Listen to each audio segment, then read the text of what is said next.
This is the Six Figure Home Studio Podcast, episode 96. You're listening to the Six Figure Home Studio Podcast, the number one resource for running a profitable home recording studio. Now your hosts, Brian Hood and Chris Graham. Welcome back to another episode of the Six Figure Home Studio Podcast. I am your host, Brian Hood, and I'm here with my bald, beautiful, purple-shirted co-host, the one, the only, Christopher J. Graham. Hey, it's good to see you guys. I mean, it's good for you to hear me. I'm pretty sure I just clipped my preamp on that little yell there. It's okay because you have the Mix Pre 3 from Sound Devices, which contains an internal limiter. Oh, that's a gear slut alert. Yeah, sorry about that. So, Chris, how are you doing, my dude? Man, I'm freaking great. I went to 20 yoga classes this month. We're recording this in August, and I'm like a yoga addict now. I was in a class last night, and I was like, I'm not going enough. I have not been going to enough yoga classes. Our longtime listeners know how big of an actual hippie you are. It's true. And you just need to have like a personal blog called The Bald Hippie. The Bald Hippie? The Big Bald Hippie. Yeah, most hippies have long hair. I'm also a germaphobe and cannot tolerate long hair because it makes me feel dirty. Don't tell anyone that. The Tall Bald Hippie. The Tall Bald Hippie. I thought I'm not supposed to have literal business names, Brian. What's up with that, man? I thought you hated that. I'm not talking about monetizing that. I'm talking about just having a blog about it. Your personal blog, man. Maybe I will. I'll talk about patchouli and CBD and vegetarianism. Which, of all those things that you embrace, which is hilarious. Oh, actually, yeah. Not patchouli, though, right? No, we don't do patchouli. I don't have any hair, though, so. Thank God. I was going to judge you so hard. We do love the CBD and bean pop. And that's fine. Everyone does right now. It's hot. There's a guy, his studio's named CDB. I can't even say it. CDB Recordings. And I'm like, dude, change your name. If you're listening right now, you're a great person, but CBD has taken over the minds of people. You can't be CDB Recordings. It just doesn't work anymore. If we keep this in and don't edit it out, I'm sorry. If I were in your shoes and was listening to a podcast and heard that, I would get all hot on my body. I'd be like, oh God, he's talking about me. Ah! This is encouragement to change it. We might edit this out. I don't know. Or we'll just embrace it and roll on. Throwing our listeners under the bus. So sorry, dude. He probably needs some CBD right now. Oof. We should sell CBD on the blog, dude. A lot of podcasts have CBD sponsors, and that's how I got into CBD. CBD, okay, let's do this. Maybe it gets edited out, maybe not. We're not going to edit it out because we're talking about CBD oil, but we're going to have a lot of people skipping through this section. Yeah. Just skip ahead 5 minutes and you'll be good, yeah, guys. Totally. So CBD is made from hemp, aka cannabis, aka marijuana. However, CBD doesn't get you high, but it does help significantly in a topical cream for pain. And it's extremely relaxing if you take it internally, like with a gel cap or a gummy. Now, caveat, that's for some people. Doesn't do a damn thing to me, so I don't even bother with it. Well, we can talk more about that later. A lot of it depends on the dosage as well. So I don't know. It's a mysterious thing, but my wife and I swear by it. And we're hoping that someday a CBD company will send us everything because we have a podcast. So that'd be nice. You know what? Your dreams might just come true one day, Chris. That'd be amazing. Let's move on to something that actually matters to our listeners, our non-stoner, non-hippie listeners that don't care about CBD oil or yoga or vegetarianism. Sorry, James, our editor is a vegetarian. Actually, vegan? He's a vegan. Okay, get it ready to pay the price, Brian. A hardcore vegetarian 2.0. So we got to be careful about this sort of conversation here. I respect it all. Today's topic is one that we've talked about all the topics. We're out of topics to talk about, but we're going to go into depth. We're going really deep into this topic because we're going to have a 2-part series on this. Before I even tell you what this is, I just want to paint the picture of how important this is. This is more important than your portfolio. This is more important than your website. This is more important than your follow-up emails. This is more important than Facebook retargeting. This is more important than paid advertising. This is more important than your audio skills. Yeah, this is more important than all of that. That is how important this is. And this thing that we're talking about is your mindset. Before you turn it off, let me explain why this is so important to you. This is the least sexy subject, but this is why I see anyone who fails, I'd say 80% of the time, if I have a conversation with them and we dig into it, and Chris, you probably have a better idea of this because you do one-on-one coaching. I can trace it back to mindset. Totally. Well, and to hop in there on the coaching thing, when I started doing the business coaching thing, I thought I'd be like, oh, I'll just be talking about tactical stuff, like how to build systems, how to do this marketing thing, da da da da da. And I've been blown away that virtually every coaching call I've done has primarily revolved around mindset. Yes. The number one topic I talk about on a coaching call is addressing a mindset issue. Yeah. So if you go to the sixfigurehomestudio.com, that's literally it. There's no other URL, sixfigurehomestudio.com, and you scroll to the bottom, you will see something where I'm talking about the home studio business hierarchy. And this is kind of a pyramid shape. There's a whole image that goes along with it. So that's important that you go there and look at this. But at the very foundation of your business, the bottom of the pyramid, the foundational level is mindset. Like this is the thing that everything else stacks on top of. And if you have a shitty foundation, AKA a shitty mindset, it is nearly impossible to build a stable, sustainable business on top of that shitty foundation. That is why it is infinitely more important than anything else that we talked about, because you can have a perfect website, a perfect funnel, you can have perfect sales copy, you can have a perfect lead magnet or a perfect pricing, you can have perfect follow-up and perfect paid advertising. You can have all these things in place in a perfect way, and your business can still fail because of a shitty mindset. And there are several different mindsets, negative mindsets that we're going to cover today. And then next week's episode, we're going to cover some positive mindsets that we are going to help nurture and talk about nurturing. So this week, we're talking about things we want to eliminate. Next week, things we want to actually grow and nurture as far as our mindset. Now, these are fun to talk about because when I'm on a coaching call with somebody, and again, it's like a side thing that I do. It's not the main thing, but it's a blast. I do it about 4 times a week, about 4 coaching calls a week with different guys and different girls. And the mindset thing is fun to talk about because most of the time, the reason they're having a systems issue or an advertising issue or a client issue is because there's a mindset issue that undergirds that. It's like the foundational problem in their business. And it's a blast to talk about this because when you overcome a mindset, it is like a negative mindset. It's one of the most wonderful like releases that you get psychologically to be like, oh, it's like a burden comes off you. And I recently had a massive mindset epiphany about something I've been doing totally wrong my entire life. And there's a little bit of family issues here where my family struggles with this particular mindset. And we're going to lead off with this one. This first mindset is something we call the blue collar mindset. And this is something I think you and I probably made up. I don't know if this is something that's known. It's definitely not a term a psychologist would use. But can you really quickly, before we actually talk through this story, can you talk through what a blue collar mindset is? Yeah, well, I'm going to give you a really long explanation. So much for just a quick and dirty explanation to give some sort of context to this story. Yeah, this will not be quick and dirty. I think I have to give the long road, the scenic route, if you will. So I recently began reading a book, and I wouldn't necessarily recommend this book. It's a very heavy, intense, almost like academic book, but it's hilarious, and it's called Misbehaving, and it's by this guy, Richard Thaler. Richard Thaler is what you would call a behavioral economist, and I would sum up what a behavioral economist does as try to answer one question, and that question is, why do humans not act in their own best interest all the time? And this is a fascinating question because I see it in myself constantly. I always make decisions where I'm like, that was stupid. You know, we talk about this in terms of walking past a small pile of money to get to a bigger pile of money.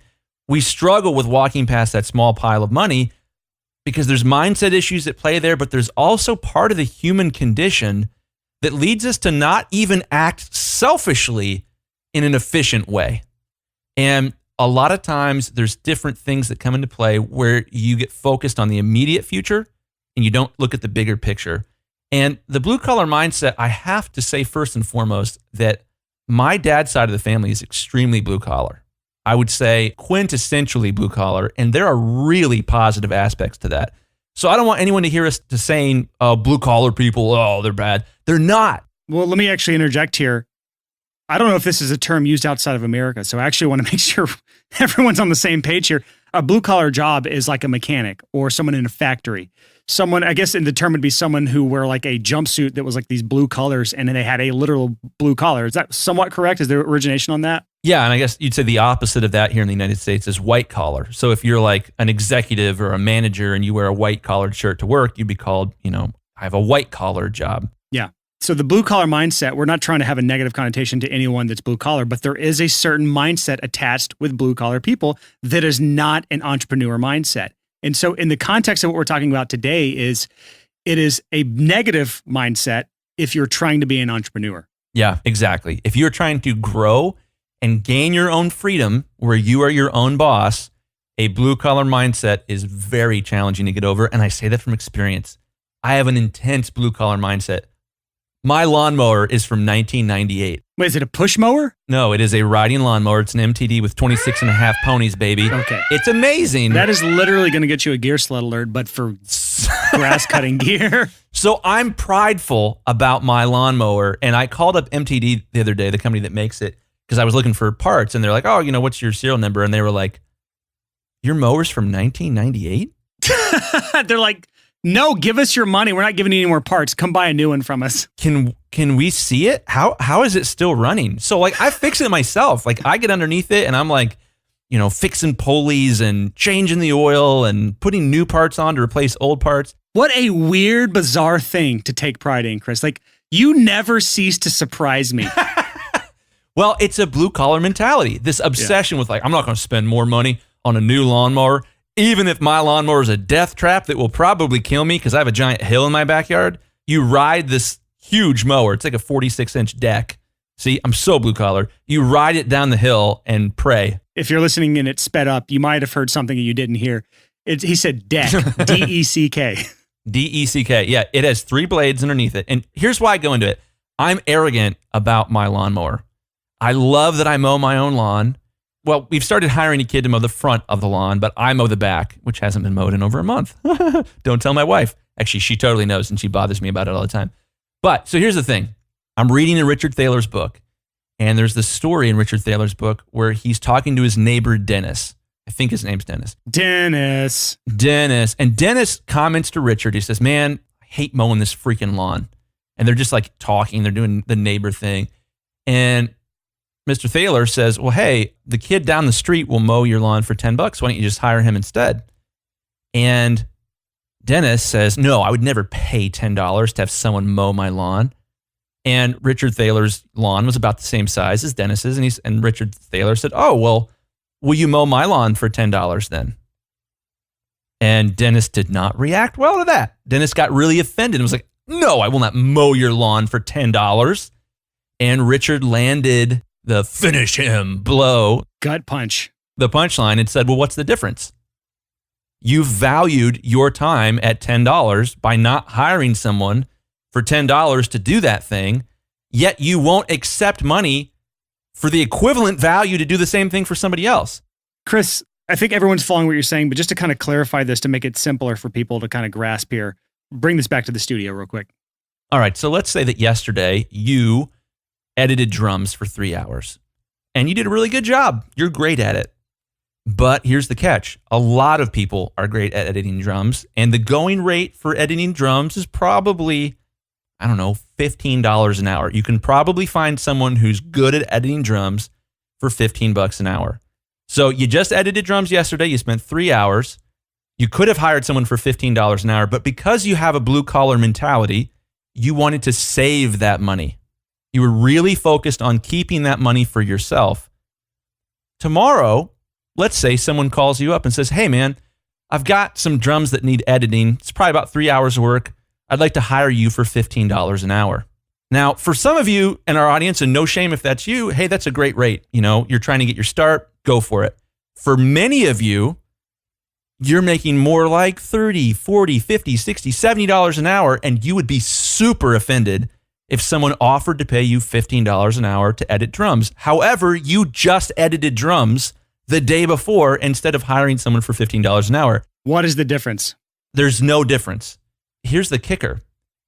You would be offended if someone offered you $15 an hour because, quote unquote, you're worth more than that. Oof. Here's the problem. You aren't. And the person who decided that you aren't worth more than $15 an hour is freaking you, man. Oof. This hurts. Ugh, it does. It pisses me off. Every day there is something I do that someone else could do for much, much cheaper. Same. And I have just diluted what I am worth. And it's no one's fault except my own. This is, in my opinion, probably one of the more challenging things, at least personally to myself, that we've ever talked about on the show.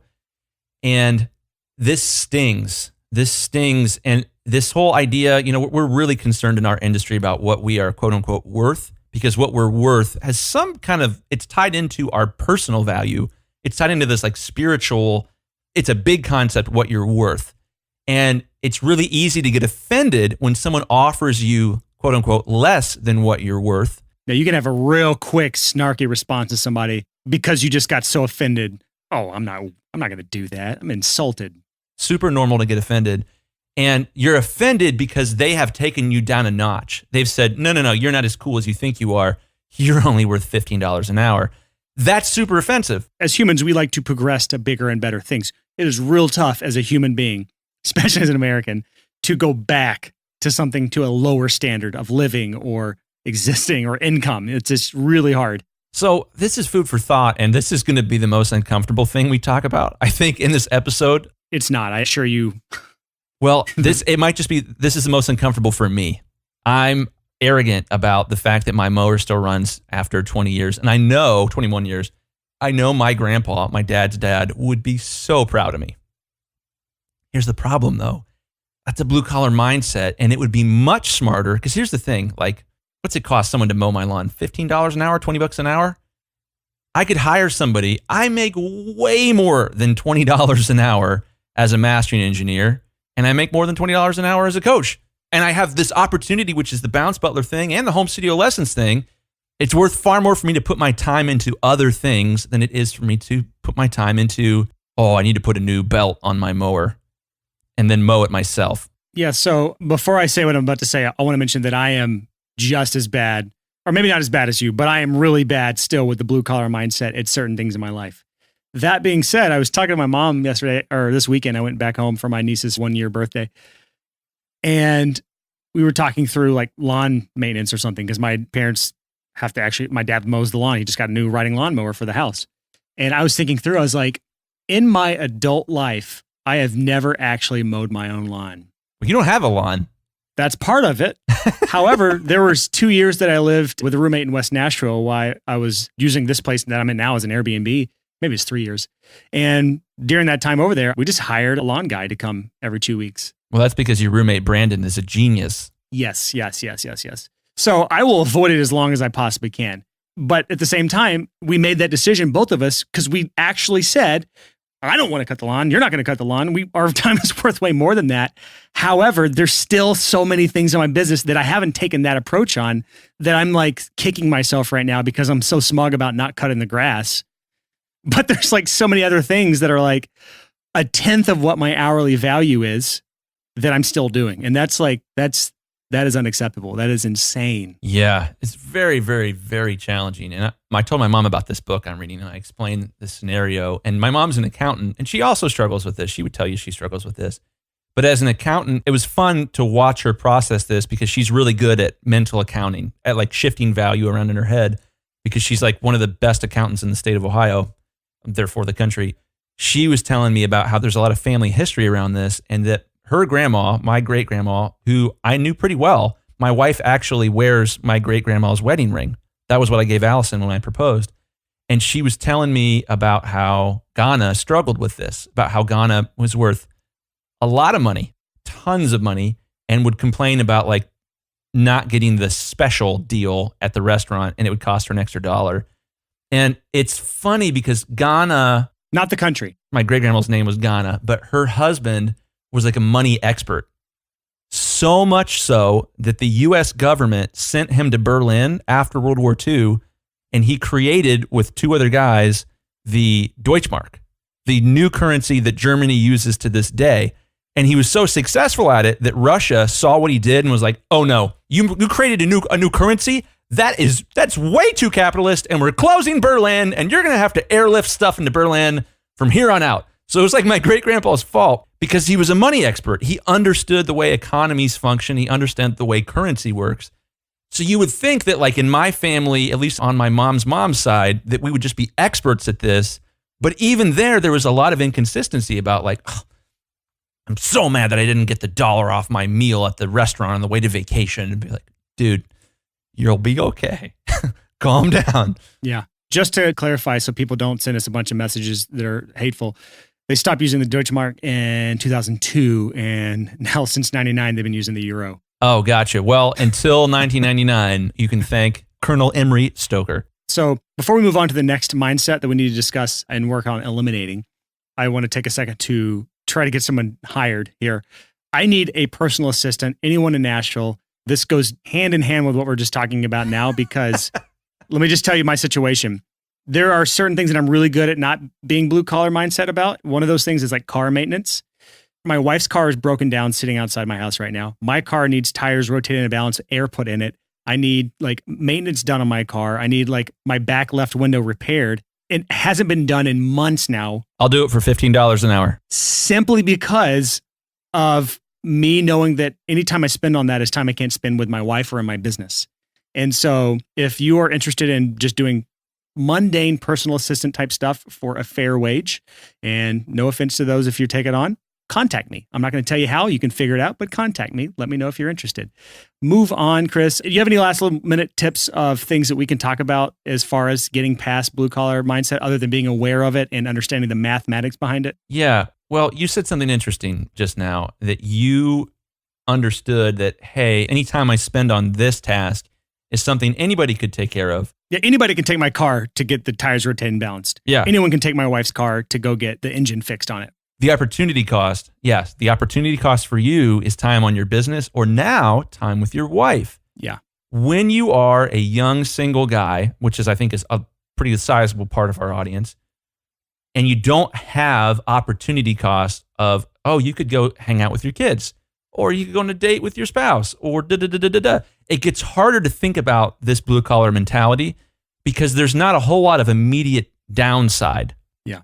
However, you need to think about if you're in a position where you can afford to pay someone $15 an hour, even a few hours a week to start with, and then you can turn around and make $25 an hour with the time that you now have left over, that is one of the paths to success. It's an important component to not dilute your time, because when you look at your hourly, what you're actually making per hour, you have to average in how much you made for every hour that you worked. And if some of the hours you worked were only worth, quote unquote, $15 an hour, even if you had other hours that you're worth $100 an hour, you have to average those $15 an hour hours in, and it messes up what you're worth, and it puts a cap on how much you can make. Yeah, so think about it like an investment, because that is really what it is. You're investing $15 an hour so that you don't have to do the work, so that you can use that time to do bigger and better tasks that will immediately or eventually earn you more than $15 an hour. If you don't handle it that way, if you just use that time to squander and play video games or to do something that is not a monetary thing, or at least bring great joy to your life, like a date with your wife or whatever, or hanging out with your kids, then it's not worth the hiring out of things, because a lot of people have more time than they have money. So there is a slight balance to it, but you still need to have this sort of stuff in the back of your mind as you are building your business. So let's move on now to our next mindset, our next negative mindset, and that is the scarcity mindset.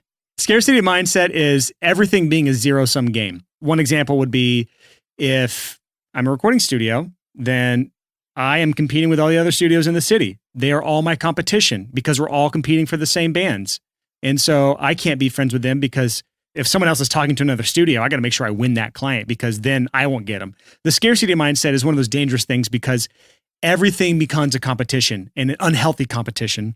And a scarcity mindset can lead to burnt bridges between people that you really should have a good relationship with.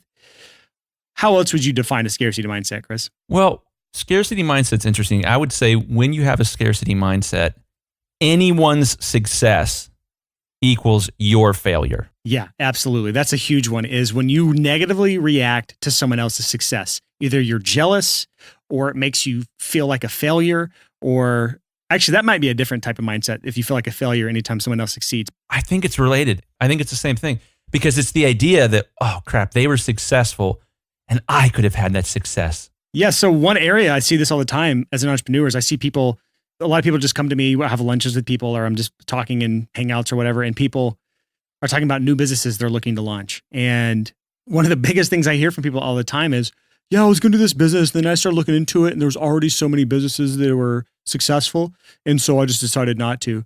And that's the scarcity mindset getting the better of you. People think that because there's already businesses that are already established, they're already further along than you, that you cannot start a business. That is the scarcity mindset holding you back from achieving what you want. And it's the same in the studio world. People are like, I can't do my studio full time because there's already studios in my area that are already successful. And if I would have started 5 years ago, I could have done it. That is not the case. What I tell every single person that comes to me with that sort of mindset, especially for a new business where they back out of a potential business because it's already too crowded, to me, when I see a lot of competition, that tells me one thing: there is demand for it. And if there's demand for it, then I want to be in that market. If there is no other business doing what you're looking to do out there, that is a horrible sign because there's no market for it 9 times out of 10, actually 99 times out of 100. One of the things, we try to be really careful to not get into politics. No, we don't. We talk about that shit all the time. Come on. Well, I'm going to preface this by sharing a little bit about my own views here. Here comes capitalistic Chris. Here we go. In some ways, I'm fiscally as conservative as they come, but when it comes to the social side of things, justice reform being one of those things, I am wildly liberal. In the United States, we incarcerate people at 5 times the global rate. Think about that. So if there's 100 people in America, 5 times more of them will have been to jail than the average of the globe, which is a problem. An easier way to say that would be, if there's 100 inmates in America, there's only 20 anywhere else. That's an excellent way to put it. There's only 20 in the average country outside of America, which is funny because we in our country love to call ourselves the land of the free. Not necessarily true, though that's debatable. I hope you're going somewhere with this. I am going somewhere with this. So I'm saying that if I were president, I would let 80% of our prisoners go, especially if they're nonviolent. And I would move out of this country if you were president. So I'm excessively socially liberal. Stop prefacing whatever the fuck you're about to say and say it. Okay, I just want to make sure I don't offend too many people. Bernie Sanders is an interesting case of the scarcity mentality. Okay. I like Bernie. I would rather hang out with Bernie than anybody else. However, Bernie loves to talk about the billionaire class, the billionaires. And here's the problem with that. This idea that the 1% is hoarding the money is a scarcity mentality because it presupposes that there's only a certain amount of money on earth. Ooh, that's the only good point you said out of all of this. You just heard Chris Graham's version of all the shit he just said. Please simplify. Let me tell you the Brian Hood version of what he just said. Here's the Brian Hood version. I'm fiscally conservative, but I am socially liberal. And here's my example. I'm going to stop the voice because I do have more to say. The socialists like to say that the 1% of hoarding all the money, and that is a scarcity mindset, period. Because that assumes that there is a set amount of money in the world and that the 1% is taking it all. That is not how value works. That's not how currency works. That's not how money works. And if you have that sort of mindset for money, the scarcity mindset for money, it is going to be infinitely more difficult to ever get out of the 99%. Yeah. That's our political rant. And that's a lot less dancey than yours, Chris. I feel like I did a better job there. Well, it's funny because on the one hand, I'm more liberal than all my liberal friends in many ways, but I'm also terrified to be seen as not liberal enough for some reason, which is its own weird thing. You're an Enneagram 8, so you shouldn't give a shit about what anyone thinks about you. So that's a weird little quirk you got. Yeah. But so here's the thing. What I want to say about this is the value on earth continues to go up. When I was a teenager, we had a 32-inch TV in our basement, and it was huge. And it was 480p, 480 pixels, I think, squared or whatever. Now we have a 65-inch TV that costs less than the 32-inch TV and is so much better. I don't even know how many more pixels this thing has. And the thing that's important to underscore there, Andrew Carnegie, that's right, Carnegie, it's not pronounced Carnegie, it's Carnegie. What's funny is you used to say the opposite of that. I probably just messed it up. You did. But anyways, he says something really, really interesting. He said that what capitalism does is it makes available to even the poor that which was previously unavailable to even the rich. And so case in point, my 65-inch 1080p TV, which isn't super nice, would have cost $1 billion when I was a teenager. It didn't even exist. Capitalism has created an incentive to drive the price down. And so value increases on earth because everyone is trying to make something bigger and better and improve the quality of life so that they get paid. So as value goes up, so does money, because money is a proxy for value, or to put it in audio terms, an analog for value. Oh my God. I'm sorry. I'm so sorry. Let me tell a quick story.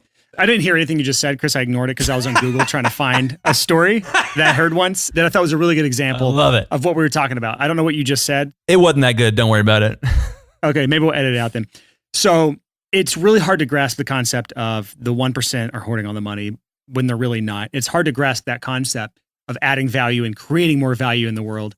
But I heard a story recently that gives you a better visual of that and helps you remove the scarcity mindset, especially when it comes to money. And it's not just money. We're focusing on money right now and the economy, and we're getting a little too political, in my opinion. These are gray areas. There's a ton of different areas that you can apply the scarcity mindset to: clients, relationships, popularity, quality, gear. But so coming back to this, to put like a clear thing on what we're talking about here, creating value specifically, if you take a piece of steel, the value is what? What do you think 30 pounds of steel costs, or 10 pounds of steel? Unfortunately, I'm not blue collar enough to know the answer to that. Let's say a pound of steel costs $10 or something. Sounds about right. Yeah. So you take somebody who has forged and shaped that into like some sort of insane samurai sword. They have added a ton of value. And so when they sell that same pound of steel in the free market, they're going to get maybe $1,000, maybe $10,000 for that same pound of steel. They have just they just generated new value in the market. Same pound of steel, it's now worth $10,000 instead of $10. That's cool. And there are millions of ways this looks throughout the market, not just with raw materials, but if you take, for example, music, you are taking raw materials, which is a guitar, a bass, $1,000 drum set, a $1,000 bass guitar, a $20,000 studio, and you're putting out millions of dollars, potentially millions of dollars of recordings out into the world at a high-end studio. Look at Billie Eilish. Perfect example. Home studio, her and her brother hanging out in the bedroom, making jams. They've created value. Let's just look at like a producer out there, someone who's like the top of the game. Who is like the highest earning producer right now in recent times? Probably Rick Rubin. Sure. I don't know. I don't know this world well enough. I'm very biased in like the producers that I follow. But let's just look at Rick Rubin. You could say that he's the 1% hoarding everything. Or you can say that he is someone that has created a massive amount of value in the market and has probably wisely invested it as well. Hopefully he has. Got a house in Malibu, probably. That's what everyone else on like the Wall Street protests, he would be considered the 1%. So just think about that next time you have the scarcity mindset. Think about that sort of illustration of adding value. In very few circumstances is there a limited number of something. Even in an area where there truly is a limited number, that is a zero-sum game in your area and your clients, and you're all competing for the same clients, really though, you can't all service those clients. At the end of the day, you're not fighting each other. You can still have a abundance mindset, which we'll talk about next week, and not have a scarcity mindset. And even if you lose a client, it's still going to work out better for you if you didn't burn that bridge with your competitor. Yeah. And so I would say two things to that. One, we're in an interesting industry as far as the recording studio revolution goes. What percentage of earthlings would you say want their own record? It's got to be 100%. It's like 25% of Americans want to write a book. Their desire is to write a book. I'm sure there's a large percentage of people in the world who want to put out their music in the world. Yeah. There's plenty of value there. And this is tied into the blue collar mentality, because the blue collar mentality is terrified of leaving money on the table. And that makes it really hard to leave that table to go get more money. Yeah, they're scared to let go of money. That's the big thing. Scarcity and the blue collar mentality, both of these mentalities are rooted in FOMO, fear of missing out. That's the common thread that they have. Yeah. So I'd actually say that blue collar mentality or blue collar mindset that we just talked about before is a result of the scarcity mindset, which makes really scarcity mindset is the core issue here. So let's move on now to our third mindset. The third mindset that is detrimental to your career, the third mindset that we need to work on eliminating. And that is something called the victim mindset. I like to call it the victim mentality, but we looked up the definitions of mentality and mindset. It's basically the same thing. I'm going to call it victim mentality because that's what I've always called it. But this is a mindset. This is a state of mind that you are constantly in if you have the victim mentality. And I'm going to try to sum it up with some things I've seen I've even seen it in our own community, which is a bummer, but I've definitely seen it in other communities, and I've seen it in students. I see it everywhere. I see this all the time. And this is the mindset of that type of person. This is what's going through their head. Oh, everything always goes wrong with me. I'm always the victim in the situation. People are trying to hold me back. If only this would happen, I could be successful. But you know what? I'm never going to be successful because of these circumstances, point A, point B, point C. And because of these three things, I just can't do this. And also, my significant other just left me, and so now I can't do this because I'm so sad. Like, victim mentality is toxic. Super toxic. Back to this FOMO scarcity blue collar thing. But this idea of, oh, somebody else who does the same thing I do just got a client. Oh, they took it from me. No, they didn't. Most of the time. And even if they did, letting that seep into your soul and thinking about, oh, someone did something to me. No, it's limited my potential.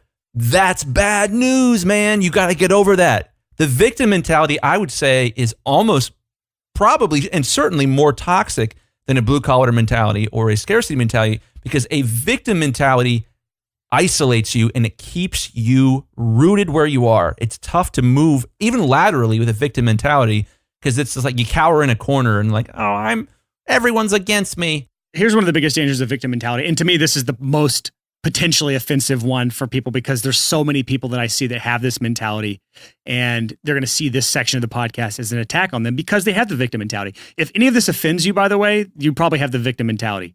So if you're easily offended, you probably had the victim mentality. But let me just sum this up real quick. The biggest issue with the victim mentality is it constantly puts your fate in the hands of some external source. Oh, So if it's someone else's fault, it is some health condition that you have, it is some external factor, money, time, your family, your kids, your day job, something else is holding you back from actually doing something. And so therefore you have no chance at this. Now, there are some circumstances where this may be true, but playing the victim is still not helping you at the end of the day. And this can't always be changed. So I will add a caveat that there are truly victims out there for sure.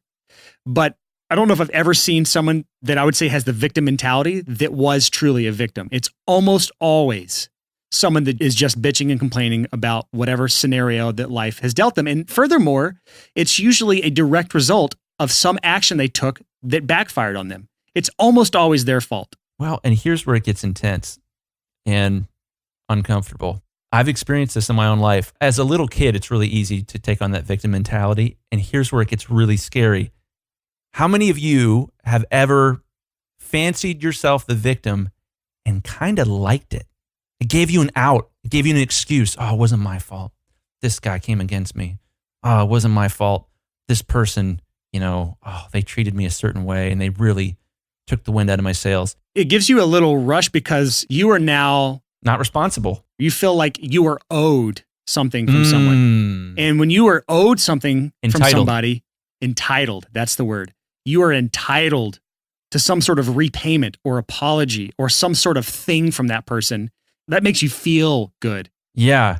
Here's where it gets really scary. When your soul is infected when this happens, is that you feel like a victim and then you feel justified in doing something unethical. Ooh. We're calling out like the nasty shit here, but when you feel like a victim and you're like, well, they stole from me, so it's okay that I steal this when no one's looking. Yeah, that's one right there. It can really go down this really dark hole. Yeah. And it can lead to a lot of burned bridges, and it can honestly make you look stupid publicly. I see this on Facebook all the time because anyone that sends me a friend request, I used to just accept. Now I don't because I'm not on Facebook really anymore, except for our community. So if you send me a friend request, my bad. I just don't accept them anymore. I rarely do, at least. There actually is a scarcity issue at play there. You only have 5,000 friends you can have on Facebook. So yeah, I don't. So again, victim mentality. I see this all the time. Someone will do something to a person, and then that person will post a long post on Facebook, either passive aggressively or just aggressively calling that person out. That sort of stuff makes me laugh so hard, but it really comes down to the victim mentality. I was wronged by this one person, so I'm going to put them on blast on social media. That makes you look weak. That burns a bridge. And if you have a business, no one wants to hire you now because you're petty. yeah, it's not a good look to pull the victim card. It's not a good look at all. Nope. So this is actually one of my absolute biggest pet peeves is when I see people with a victim mentality because they refuse to look at anything that could solve a problem. All they want to do is paint the picture of how they're the victim. And they usually expect someone else to fix the problem. It's someone else's thing to fix. It's not their fault. They can't do anything about it, in their minds at least. And so therefore they'll just wallow in sorrow until someone comes along and rescues them. That is not the way the world works, unfortunately. Yeah, I think one of the things that's valuable here, we've talked about opportunity cost a lot recently on the show. You have to consider what's the opportunity cost of spending time playing the victim card. And man, dude, I am not innocent when it comes to this victim card. I have mightily struggled with this. To be really transparent, in the past, like I had worked as a worship leader at churches. This is years ago. And it went poorly. Promises were made and promises were broken. And I really struggled to get out of that mindset and to not obsess about like, oh, he was wrong and he, blah. And it really filled up a lot of my life with time that could have been used elsewhere. It stole energy from me that could have been used for other things. And I wish I had just had a switch in my brain that topically, where I could be like, I don't ever want to think about this thing again. Flip, because it's a waste of my time. And I'm just wallowing in victim mentality. When wallowing is this term, a pig wallows in the mud. He gets down in the mud and just rolls around in it, gets all stinky and stuff and just stays there. Don't wallow in a victim mentality. And I'm preaching to myself from much more recently than 16 years ago. Yeah. And this is also, even if you truly are the victim of someone else, you still can't let them live rent-free in your head. Oh. When you just wallow in what someone has done to you, you're now letting them affect you after the fact. No matter what they did to you, they still are affecting you after the fact because you can't let it go. And so I'm not saying that they're justified of whatever they did to you and whatever they did to you wasn't absolutely wrong or maybe even horrible, but the fact that you still let it stay there day in, day out. It became your identity. Yeah, it becomes your identity. And because you refuse to release it and move on, they are living rent-free in your head and you're letting it hold you back from actually accomplishing what your goals are. So it's doing even more damage than was originally done. Yeah, man. Super, super terrible mindset to live in. Toxic. Yeah, toxic. Absolutely toxic.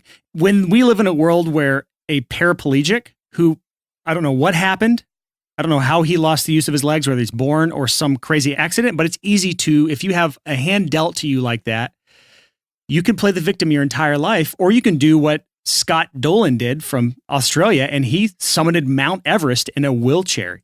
That is someone who did not let victim mentality hold him back his entire life.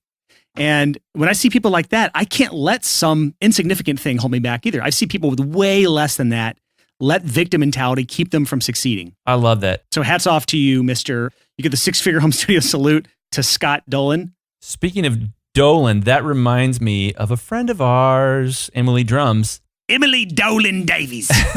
I just mastered a song for her dad, and it's going to be in Peppa Pig next year. Nice. Pretty So sweet, Emily, huh? our community member, she was actually the first person to join the Profitable Producer course, fun fact. And a freaking great interview. That episode with her was awesome. Yeah, she's back in episode 22, where she talks about how she got hundreds of clients by combining two passions to create her niche. Her dad's the creator of Peppa Pig. Yeah. Fun fact. Super fun. Yeah. He's been labeled as subversive in China because Peppa Pig is incompatible with communism, which is super cool. I would love to be like banned in China. Seriously. The 6-figure home studio podcast banned in China. Oh my gosh. Is our podcast legal in China? I don't know how you check that stuff. If you're in China and are listening to our podcast and breaking the law, please let us know because that would make us feel good. I have a student who's from China, or he's in China now. He's from Atlanta. So I'll ask him if he can access our podcast over there. I would doubt it. I'm not going to say a name for obvious reasons. Let's move on to our next negative mindset that needs to be eliminated. That is the fear mindset. This fear mindset is an intense one. We were talking about this idea before we recorded the episode, and the way we summed it up was a fear mindset is always playing defense and never playing offense, or playing too much defense and not enough offense. We would bring that home for the recording studio world by saying, if you're constantly obsessed that no one steals your ideas or that no one steals your clients, instead of going out and collaborating with people and creating new ideas and finding new clients, that's a problem. I've had people that want to bring an idea to me from their business and just chat about it and like get my input on something they haven't even created yet. And they asked me to sign an NDA. And for those who don't know, it's a non-disclosure agreement. It's like a legally binding document that says I will not steal their idea or tell anyone about their idea. There is so few instances of anyone ever stealing an idea to where like there's no need for this sort of stuff. And what ends up happening is people do all of these weird things like make you sign an NDA, and they have this, it's a scarcity mindset really, but it's this fear thing holding them back from actually moving forward because they're trying to play defense all the time. One of the great ways to look at the fear mindset is this defense versus offense idea. And to make it really crystal clear, the opportunity cost of playing defense is that you aren't playing offense. Offense in 2019 is the way to go. There's a great saying that if your ideas are good, you'll have to shove them down people's throats. This idea is that there's so many more ideas than there are executed ideas on earth. Calm down. That's why I laugh anytime someone asks me to sign an NDA. I'm like, your idea is not that special. I'm so sorry. It's all about execution. Ideas are nothing. Ideas are a dime a dozen, but executing on that idea, that's what creates a successful business. And that's why I laugh at the NDA thing. But anyways, move on. A victim mentality is not being able to get over the fact that someone took something from you or did something to you. A fear mentality is not being able to deal with the possibility that somebody might do something yucky to you in the future. Yeah, so if you're the type of person that has binged every one of our episodes and still hasn't taken steps to building your studio or leaving your day job or doing something scary, fear mentality is holding you back. Steve, driving in your Honda Civic from 1991. Looking at you, Steve. Are you trying to like call out that one person who's freaking out right now if there happens to be a Steve driving that one car? Yeah. Oh my gosh. I'm going to keep saying Steve, and I'm just hoping someday someone's going to be like, what?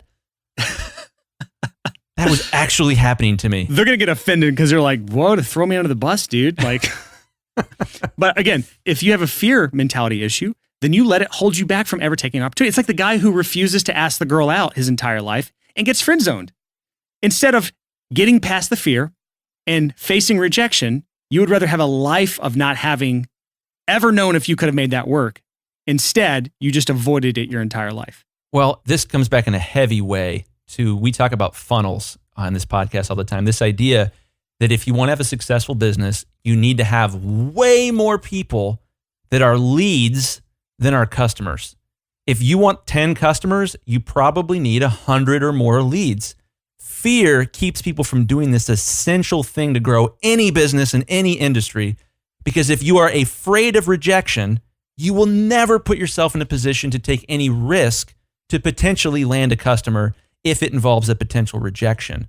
Yeah, being an entrepreneur, I think if you look at the original definition, which I'll try to pull up as I'm talking, but I probably won't successfully do. The definition of an entrepreneur is someone who takes something of little value in one area and moves it to an area of higher value. Sure, that's maybe part of it. That's creating value. But here's the definition on Google. A person who organizes and operates a business or businesses taking on greater than normal financial risk in order to do so. See, I totally disagree with that definition. Adamantly. Well, let me just say this. Whether you disagree or not, I agree with that, because no matter what, by being an entrepreneur, you have taken on some amount of risk. It's on your shoulders now. You are the captain of your ship instead of the CEO. You're not just collecting paychecks. And we argued about this on episode 1 of the podcast, where we talk about like, if you have a day job, you have one source of income. If you have a recording studio, you have hundreds of sources of income. That is the counter argument, but it still takes getting past a fear in order to do so, because you don't start with hundreds of clients. You start with 1, and then you get 2, and then you get 3. And so as you build that up, you have to face down the fear that it won't work, because there's going to be fear of rejection. There's going to be a fear that maybe the clients stop coming to you. There's going to be the fear that maybe you ruin your reputation in some way and then you can't get any more clients. And once you leave your day job, you have to take one foot out of that into your business. And now you have both feet in your business. So it's a scary thing. And all I'm trying to say and everything that I'm saying right now is that the fear mindset will constantly hold you back, because like Chris said earlier, you will be constantly playing defense. And if you play defense, you cannot win a game. I think as we close up this fear topic, I want to call out just one of the coolest ladies on earth. Her name is Sarah Blakely. Sarah Blakely did something really interesting a number of years ago. Sarah Blakely invented Spanx. And since 99% of our audience is men, you guys don't know what Spanx are, and I barely do either. I know what they are, but I think most men probably know what that is. It's kind of like a stretchy, like makes you look slimmer, stretchy pant thing. Anyways, Sarah invented these. Everyone thought they were stupid. She got a manufacturer to manufacture them for them, and then she got a deal at, I want to say Macy's or Nordstrom or something, and it was like an experimental, like, hey, we'll put a couple in the store and see if anyone buys them. So what Sarah did is she wasn't happy with how many people were buying her product, so she walked into the Nordstrom that was selling it, and without talking to the manager, she set up an aisle end cap at the checkout of the register. She moved stuff around in the store to try and sell more of it without permission. She did not have a fear mindset. No. She had this like, I'll ask forgiveness rather than permission. And she went in and tried to make something happen. They sold a crap ton of Spanx, and now she is a billionaire. She's awesome. Forbes.com has her on the billionaire list. So she is an incredible success story. And I don't know her full story, so there could be some stuff in there that's not great. I don't know. It could be a full American dream type story with no negative things in there. So whether you agree with her business and her model or not, that's not the point. The point is, she would have never become a billionaire ever if she struggled with fear mentality, or if she didn't at least get past. Everyone has fear. I'm not going to diminish that. We all have fear, but courage allows you to still have fear, but still take steps. If you guys want to hear more about Sarah Blakely, check out the How I Made This podcast with Guy Raz. There's an episode, we'll link to it in the show notes, that's just incredible. How I Built This is like he interviews people who have built really successful businesses, and it's exactly what it sounds like. They explain how they built it. It's dope. I got to watch the Jenny Britton Bauer episode recorded live. Jenny Britton Bauer does Jenny's Splendid Ice Creams. It's just one of my favorite things on earth. Jenny's from Columbus. And they recorded it here, and it was so fun. Yeah, that's an NPR podcast, How I Built This. Oh, it's so good. Just Google it and you'll find it. Or just look on your podcast app. So let's move on to our last mindset that needs to be absolutely destroyed. We're going to destroy all these mindsets. This is the fixed mindset. So just to recap, we had blue collar mindset, scarcity mindset, victim mentality or victim mindset, fear mindset, and then our final one here is a fixed mindset. Chris, what is a fixed mindset and how does this play into everything? We talked about this with Andy J. Pizza on episode 78. Andy J. Pizza's next door. Yeah, he shares an office with Andy, just if everyone's listening and doesn't know what the hell that even means. Yeah, I've got my studio in the house and I've got an office down the street. It's fantastic, and it lets me separate a place to work on my business from the dojo that is the mastering studio. Yes. Anyways, Andy talked about fixed mindset, and fixed mindset is this idea. Let me give an example. When I was in elementary school, my teachers told me that I wasn't very good at writing. And I said, I guess I must not be good at writing. And years later, I still believed that I was not good at writing because someone told me at one point, you're not good at writing. So a fixed mindset can come because someone told you something and you believed, well, that can't be changed. This is inherent to who I am. Or it could be that you thought at one time, you're like, I guess I'm just not good at writing. And then you believed it. You figured, hey, I can't grow out of this. This is part of my makeup, part of my DNA. And that's some freaking bullshit. That's not how humans work. Human beings are the single most adaptable creatures of all time. We live on the equator. We live in the Arctic. We live in Europe. We live in China. We live on islands. We even freaking live.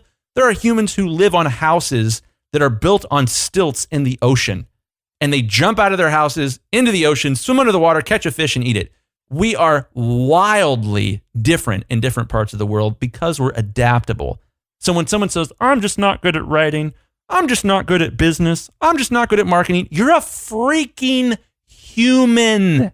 Humans adapt. It is literally what we do. Fish swim, birds fly, humans adapt. Yeah, that's a great rant right there. You even got me encouraged. If there's something in your life that you feel like you're bad at, it's because you haven't worked on it. You haven't put in the work. You haven't put in the effort yet. And if you fully believe that you cannot change something about yourself other than like your height, obviously certain physical attributes, but not all physical attributes, by the way. If you constantly believe that it is a fixed thing about you that you cannot change, that is the fixed mindset. And that is detrimental to your business for obvious reasons. If you feel like you can't get any better at marketing, you'll constantly sabotage your marketing attempts or you won't do it at all. If you feel like you can't improve your ability to talk to people, your social skills are bad, you will constantly sabotage any ability to connect with people in a one-to-one basis or in a group basis.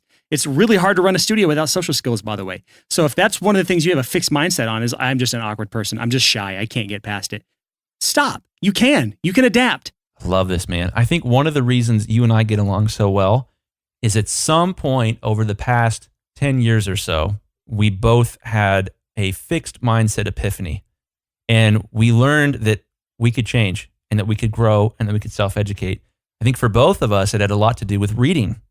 I picked up 4-Hour Workweek and was like, oh, okay, good things in books. Interesting. I'm going to make more money because I read this and I'm going to learn these new skills. One of the reasons you should read, one of the reasons you should listen to podcasts, one of the reasons you should know a little bit about human history is that humans adapt. You can see, wow, a lot of people, oh, he was terrible at this, and now he's amazing at this. How did that even freaking happen? Humans are amazing if they don't have a fixed mindset. Through my 4 years in high school, I had a 1.9 GPA. I had a 1.8 freshman year. Oh, nice. How did that average out for the whole 4 years, though? 2.7, probably 2.8. Okay, it's not bad. I had a 1.9 GPA. I was not popular. I was this weird metal kid in a preppy school. And I had a Southern accent, just like everyone else in my school. You would not think that I would be a co-host on a podcast that has thousands of listeners, and I shoot videos and I talk to people, and I'm like a person that likes to talk. I love to be on camera. He's a public figure. You could say that. And I've built my own businesses, and I've done a lot of work and learned a lot of things. All my teachers back then actually did what most schools don't do. And they said, Brian, you get bad grades, but you're a smart boy if you would just apply yourself. If I wouldn't have listened to that sort of thing my entire, because my parents were great about fostering me and not having a fixed mindset, but a lot of parents, a lot of schools, a lot of different people, depends on who you're surrounded with in your life, a lot of different people will absolutely foster a fixed mindset. And they will tell you that this is just what God made you like. This is just the card you've been dealt, and you're going to have to learn to live with it. If that's what you're told your whole life, it's really hard to get past this fixed mindset. So I really have a lot of empathy for people who grew up and had a similar story to mine, but a different outcome because they were stuck in this, I'm always going to have a 1.9. I'm not going to go to college. I'm going to go to trade school. I'm going to get a blue collar job, and I'm going to just work for my living every day, trading dollars for hours. If that's you, absolutely, I understand why you're there, but just know that that is not how it has to be because you do not have fixed skills, especially in business, Everything you can adapt in every single thing related to business, every single shortcoming you have can be overcome if you're willing to put in the work. But before you even put in the work, you have to have the mindset that it can work. Because if you don't think it can work, you will sabotage yourself before you ever get any meaningful result. Preach. Freaking love this, man. Yeah. So think about that, guys. And girls. Fish fly. I messed it up. Fish fly. Wow. Birds fly, fish swim, humans adapt. So whether you're thinking, well, I don't know, I'm just not a very good reader, that's a fixed mindset. Also, you can listen to Audible. I was about to say, usually there's a workaround too. Here's the thing also with fixed mindset is sometimes it's better to find a workaround than to fix the problem. Sometimes. And that's one of the things that's so cool when you start to read history is you learn about people who had an issue and who worked around it. And I was debating whether to share this or not. I'm not a doctor, nor do I play one on a podcast, but I was diagnosed with ADD at a young age, and I was medicated. Same. They tried to put me on Ritalin in third grade. And I hated, personal decision, I hated being on medication. I hated it because it made me someone I was not. It normalized me to act like all the other kids. I felt that it made me less creative. One of the things about having an issue, and we talked about a paraplegic, if you only have one working arm, let's say only your right arm works, I'm never going to be willing to arm wrestle you because your right arm, your one right arm will freaking demolish my wimpy right arm because I got two arms and I use them about 50% of the time. And the thing about the fixed mindset that's so interesting is if you can find ways to work around, let's say you do have some serious issues like a learning disability or even a physical disability, you can develop superhero powers in other areas when you're forced to use those in other ways. And that's one of the ways that people grow and become amazing individuals is because something weird happened to them that made them different, that made their experience different. I don't know if you guys know this, but as far as back to American presidents, a ridiculously high of American presidents had a parent die at a young age. Ridiculously high. It's multiples beyond what's normal in our society. And what happened to these guys, hopefully girls someday soon, what happened to them was a terrible thing happened to them. They worked through it and they developed superhero abilities. Like Batman. Like Batman to work. Exactly, Batman. Lost a parent, lost both parents. And they began to serve other people and developed skills that nobody else had and coping mechanisms that nobody else had. And I would definitely say the same is true for me, though in a much smaller regard, in that my ADD is much to my benefit now. It's a superhero ability, and I can think in weird, creative, disparate ways and pull bizarre ideas out of my bum that I wouldn't be able to do if I didn't have ADD. I'm so thankful for my disability. So one final story of this fixed mindset. And honestly, this story kind of goes hand in hand with fixed mindset and victim mentality. The team leader for one of our teams in the Accountability Accelerator Bootcamp, one of the things we do just a few times a year, one of the team leaders of that is blind. And he has a successful recording studio. And he's built a website. He's got like a studio. I don't even know how it all works, how he does everything. He does like a screen reader of some sort. Like, I would love to actually pick his brain on how he makes everything work. The key is, first of all, he probably has better hearing than any of us because of the adaptability factor. When you don't have sight, your other senses are enhanced. But at least to some degree, like, you have to listen for things more closely than someone with vision. But second of all, like, he has worked around all of those things to make it work for him. He didn't just say, I am blind, so I can't do anything that requires seeing a screen. And half of the things we do every day requires us seeing a screen, and yet he still makes this work. So that's just one of the things that I like to think about when you have some sort of thing holding you back from being as good as someone else. No, you can just find a workaround. Love it, man. So as we kind of wrap up this episode, I want to share one story about my kids. Kids are amazing to watch because they're a purer version of our own psychology. They've got a little less baggage. It's a little easier to tell what's going on upstairs. And particularly my daughter, Honora, who has a huge crush on Brian. Brian's like her favorite person. She's adorable. She's so cute. And Honora is interesting. She's 3. She's a girl, obviously. Sometimes Honora starts to be what we would call yucky to herself. And my other kids have gone through phases like this as well, where something will happen to them and they'll run into the room and then you can hear them self-talking. They were mean to me. Oh, they took it from me. Oh. You know, like you can hear them whining and talking to themselves in the background. And we try to be really sensitive that when we hear this, that we try to address it. We go into the room and I say, Honora, I love you. And nobody is yucky to my Honora, especially you.